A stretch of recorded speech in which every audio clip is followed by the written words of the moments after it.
Halo teman-teman, jumpa lagi di Master UTBK Channel. Kali ini kita akan bahas lagi FR terbaru dari soal-soal TKP CPNS 2023. Jangan lupa untuk dukung channel kami dengan cara like, komen, dan share sebanyak-banyaknya video ini agar bermanfaat bagi teman-teman yang lain. Dan bagi teman-teman yang baru pertama kali mengunjungi channel kami, teman-teman bisa subscribe channel kami Master UTBK dan follow akun IG kami @master_utbk. Di IG ini kami update latihan soal setiap hari. Jadi teman-teman, kalian bisa belajar baik via YouTube maupun via Instagram. Dan sekedar info, di sini kami membuka bimbel online untuk siswa jenjang SD, SMP maupun SMA. Dan kami juga membuka kelas untuk UTBK, CPNS, dan sekolah kedinasan. Bagi teman-teman yang berminat untuk gabung di bimbel kami, teman-teman bisa menanyakan info pendaftaran dan prislistnya dengan menghubungi di 083861705343. Oke, langsung saja ya kita ke soal yang pertama.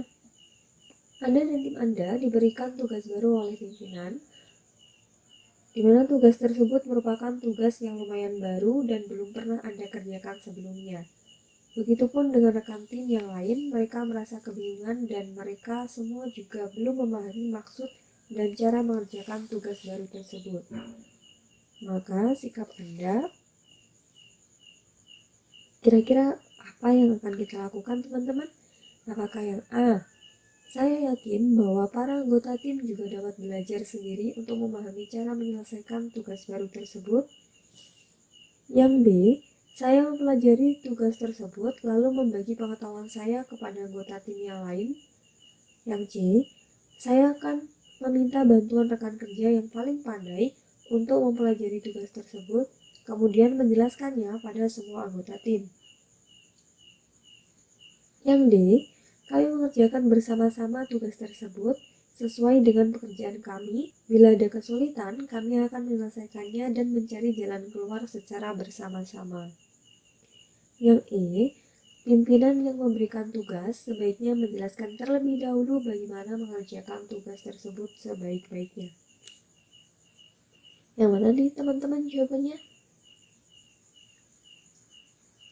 Ya, kalau kita lihat dari opsi A sampai opsi E, di sini kita itu dalam kasus ini dituntut untuk berkoordinasi dan berkolaborasi dengan tim kita untuk mencari langkah paling efektif dan efisien agar tujuannya tercapai. Nah, kalau kita lihat dari opsi A sampai opsi E, yang paling efektif itu adalah langkah yang D. Ini poinnya 5 teman-teman. Kami mengerjakan bersama-sama, kemudian bila ada kesulitan, kami akan menyelesaikannya dan mencari jalan keluar bersama-sama. Jadi di sini itu kita saling berkolaborasi dengan tim kita. Terus untuk poin 4-nya di poin B, teman-teman. Saya mempelajari tugas tersebut lalu membagi pengetahuan saya kepada anggota tim yang lain. Jadi di sini anggota timnya itu tidak langsung terlibat ya. Karena kita dulu yang mempelajari tugasnya baru kita sampaikan ke anggota tim yang lain. Kemudian poin 3 itu di nomor A, teman-teman. Saya yakin bahwa anggota tim juga dapat belajar sendiri untuk memahami cara menyelesaikan tugas baru tersebut. Kemudian di sini ada opsi C sama E, teman-teman. Yang opsi E di sini itu kita kayak menuntut pimpinan untuk menjelaskan terlebih dahulu ya. Ini poinnya sangat kecil, teman-teman. Kemudian yang C, di sini kita masih punya effort untuk meminta bantuan rekan kerja yang paling pandai. Jadi di sini 2, teman-teman. So, jawabannya untuk soal yang ini adalah yang D. Jangan lupa untuk like, komen, dan share sebanyak-banyaknya video ini agar bermanfaat bagi teman-teman yang lain. Kita lanjut lagi ke soal selanjutnya. Cara efektif yang dapat dilakukan untuk memelihara hubungan kerja dengan relasi dan pelanggan adalah: apakah yang A, memberikan mereka banyak hadiah, yang B, memberikan servis yang sangat baik, yang C, memberikan diskon pada saat mereka melakukan pembelian, yang D, menganggap mereka sebagai keluarga dan tidak sekedar pelanggan. Yang E, sering berdiskusi tentang apa yang mereka inginkan demi kelancaran hubungan kerja. Mana nih teman-teman? Kalau yang A, memberikan mereka banyak hadiah, ini kurang tepatnya teman-teman. Nanti kalau kita selalu memberikan hadiah, ini takutnya keuntungan kita hanya sedikit. Dan ini poinnya 1 teman-teman. Kemudian yang B, memberikan servis yang baik. Ini bisa jadi.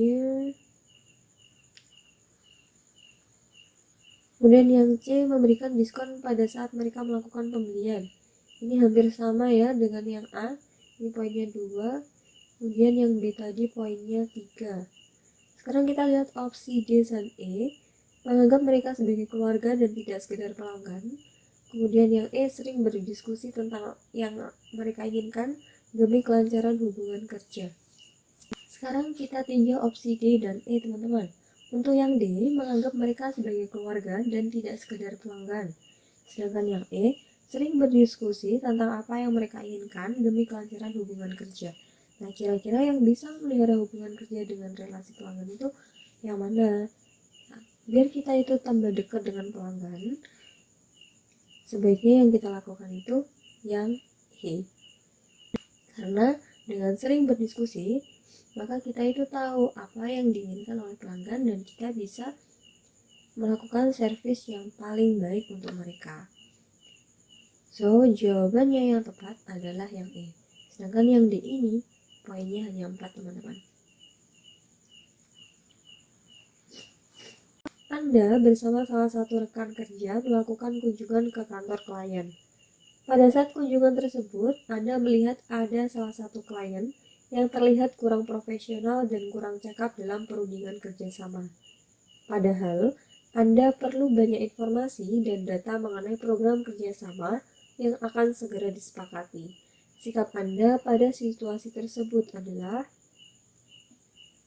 apakah yang A, meminta rekan kerja saya untuk mahir serta mampu bernegosiasi dengan klien tersebut, berharap akan mendapatkan sisi keuntungan yang lebih dari keadaan klien yang kurang cakap dalam perundingan. Apakah yang B, menyampaikan kepada atasan mengenai klien tersebut kepada atasan untuk dijadikan salah satu pertimbangan untuk melanjutkan program kerjasama untuk periode selanjutnya?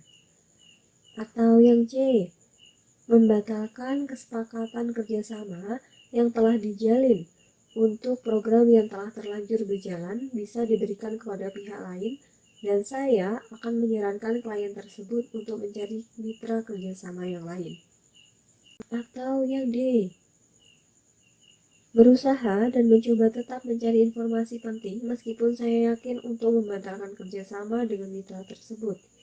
Yang E, berusaha untuk tidak terlalu kaku dan arogan dalam menggali informasi dari klien tersebut sehingga ia tidak gugup dan bisa berunding secara profesional.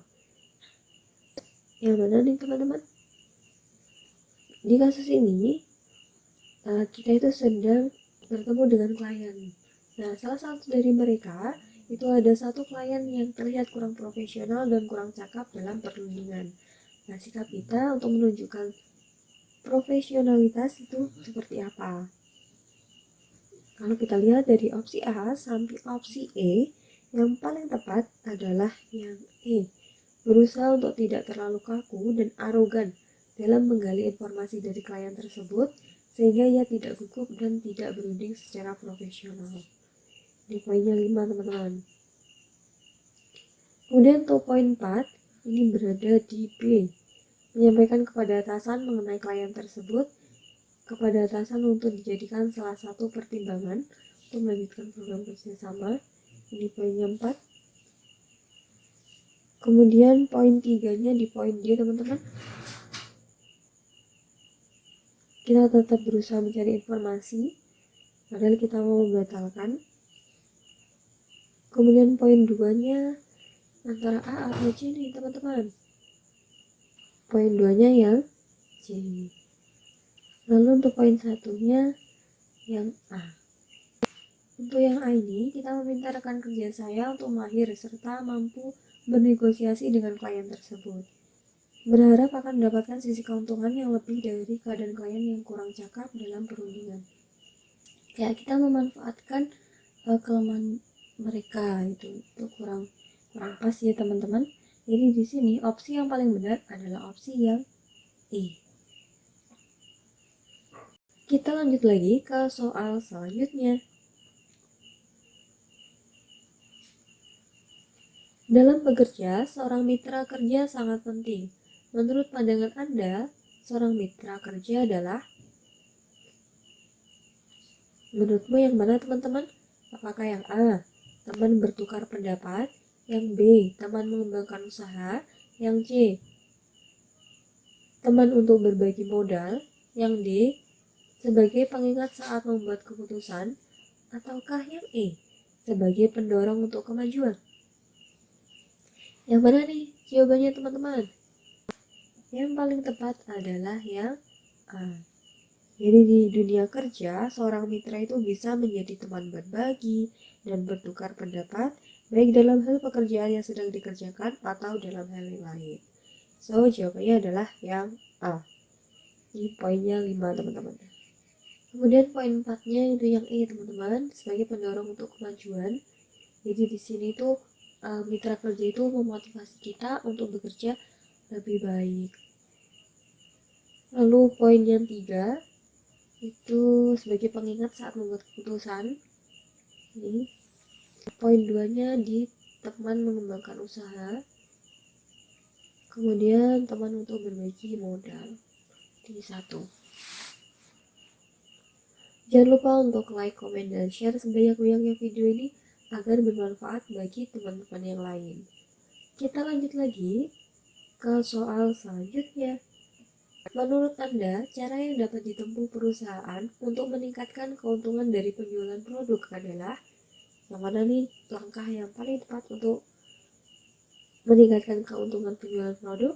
Apakah yang A, memproduksi produk dalam jumlah banyak dalam satu kali masa produksi? Yang B, menurunkan harga jual produk dibanding pesaing?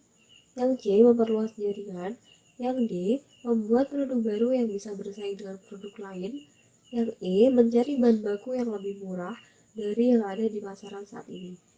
Nah, teman-teman, perlu diingat bahwa salah satu faktor utama dalam meningkatkan keuntungan dari penjualan produk adalah dengan memperluas jaringan, karena dengan begitu akan menambah dan memperluas konsumen sehingga minat dan pembelian juga akan meningkat. So, jawabannya adalah yang C, memperluas jaringan, sehingga target konsumen yang kita bidik itu bakalan lebih luas lagi, dan nanti kalau jaringannya sudah luas, kita bisa memproduksi produk dalam jumlah yang lebih banyak. Oke, lanjut lagi teman-teman. Terdapat himbauan dan ajakan dari pemerintah kepada masyarakat, terutama aparatur sipil negara, untuk mengurangi pemanasan global akibat dari efek gas rumah kaca yang sudah terjadi hampir di seluruh belahan dunia. Kontribusi yang dapat Anda lakukan untuk mendukung program pemerintah tersebut sebagai seorang ASN yang setiap harinya berangkat untuk kerja. Oke, kira-kira yang mana teman-teman? Apakah yang A, menanami pekarangan rumah dengan pohon-pohon hijau? Yang B, menggunakan transportasi umum berpergian? Yang C, mematikan peralatan listrik yang tidak penting? Yang D, membuang sampah pada tempatnya? Yang E, membatasi penggunaan limbah plastik dalam kegiatan sehari-hari. Yang mana nih teman-teman? Oke, kita lihat yang di soal dulu. Di sini kasusnya, kita sebagai ASN yang setiap hari berangkat bekerja. Berarti di sini poinnya adalah berangkat bekerja. Kalau kita berangkat bekerja, maka yang ditanyakan tentang transportasi teman-teman. So, jawabannya adalah yang D. Ini poinnya paling besar teman-teman.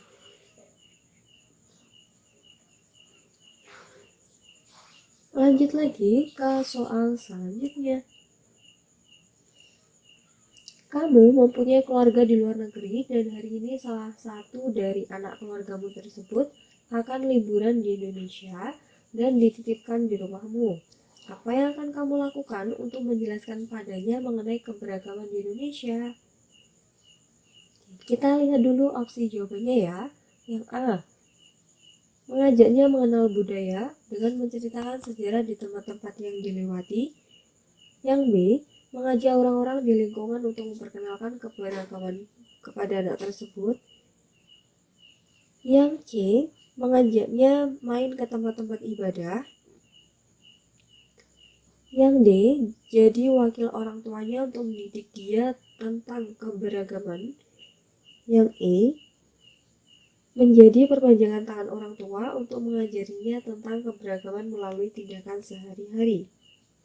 Oke, untuk opsi yang A, mengajak dan mengenalkan budaya, kemudian kita menceritakan sejarah tempat yang dilewati, itu 3 ya teman-teman.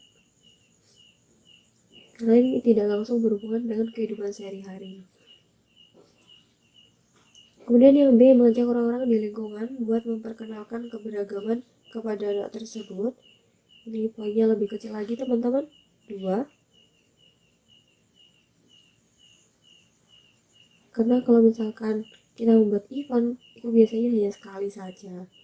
Terus dampaknya tidak begitu banyak terhadap kehidupan sehari-harinya.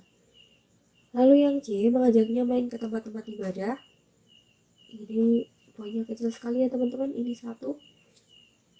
Yang D, jadi wakil orang tuanya untuk mendidik dia tentang keberagaman. Karena ini tadi dititipkan ke kita, jadi ini bisa jadi.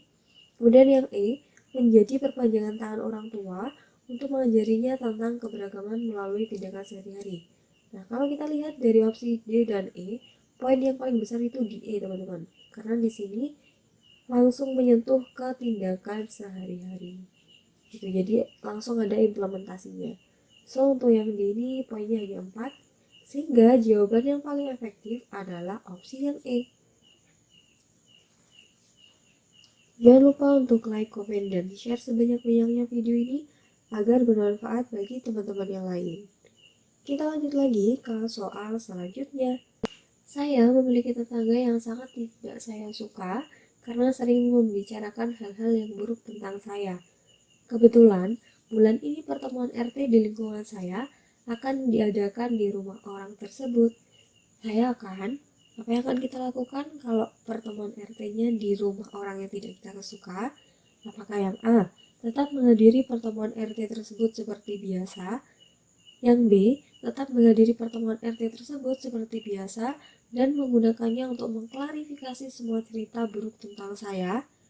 Yang C, tetap menghadiri pertemuan RT tersebut seperti biasa dan menggunakannya untuk memperbaiki hubungan saya dengan orang tersebut?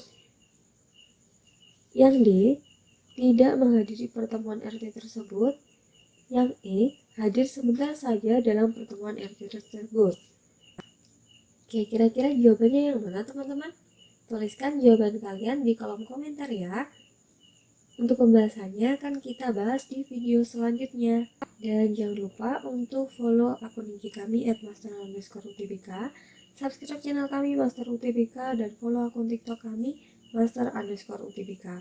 Bagi teman-teman yang berminat untuk gabung di bimbel online kami, teman-teman bisa menghubungi admin WA kami di 083861705343. Sampai jumpa di video selanjutnya. Bye-bye.